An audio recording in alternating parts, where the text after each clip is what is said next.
মার্কিন president Donald ট্রাম্পের পাঠানো আলোচনার প্রস্তাব প্রত্যাখ্যান করেছেন ইরানের সর্বোচ্চ নেতা আয়াতুল্লাহ আলী খামেনি। শনিবার তেহরানে এক ভাষণে খামেনি অভিযোগ করেন, যুক্তরাষ্ট্র শুধু পরমাণু ইস্যুতেই নয়, বরং ইরানের প্রতিরক্ষা সক্ষমতা ও আন্তর্জাতিক সম্পর্কেও শর্ত চাপিয়ে দিতে চায়। দেশ জুড়ে তোলপাড় ওয়ালটন ফ্রিজ কিনে আপনিও হয়ে যেতে পারেন মিলেনিয়ার।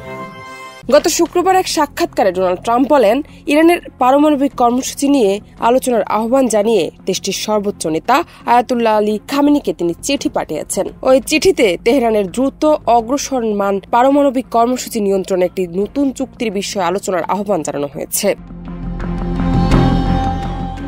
তবে তেহরান জানিয়েছে, পারমাণবিক চুক্তির বিষয়ে আলোচনার জন্য কোনো চিঠি পায়নি। এরপরও এই ইস্যুতে ইরানের ঊর্ধ্বতন কর্মকর্তাদের সঙ্গে বৈঠক করেন। সেখানে তিনি বলেন, যুক্তরাষ্ট্রের উদ্দেশ্যে আলোচনার মাধ্যমে সমাধান নয়, তারা এই অঞ্চলে নিজেদের আধিপত্য বিস্তার করতে চায়।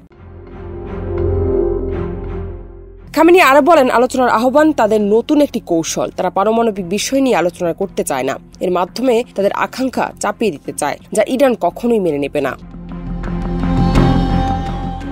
এর আগে ফেব্রুয়ারি মাসে আয়াতুল্লাহ আলী খামেনি বলেন, ইতিহাস সাক্ষী যে যুক্তরাষ্ট্রের সঙ্গে আলোচনার টেবিলে বসলে তা ইরানের জন্য কোনো সুফল বয়ে আনবে না। দ্বিতীয়বার ক্ষমতায় আসার পর তেহরানের বিরুদ্ধে সর্বোচ্চ চাপ কৌশল আবারও চালু করেছেন মার্কিন প্রেসিডেন্ট ডোনাল্ড ট্রাম্প। শুক্রবার ইরানের প্রধান রফতানি খাত তেলের উপর নতুন নিষেধাজ্ঞা আরোপ করে যুক্তরাষ্ট্র। ওয়াশিংটন বলছে, এসব নিষেধাজ্ঞার লক্ষ্য তেহরানকে অর্থনৈতিকভাবে আরও চাপে ফেলা।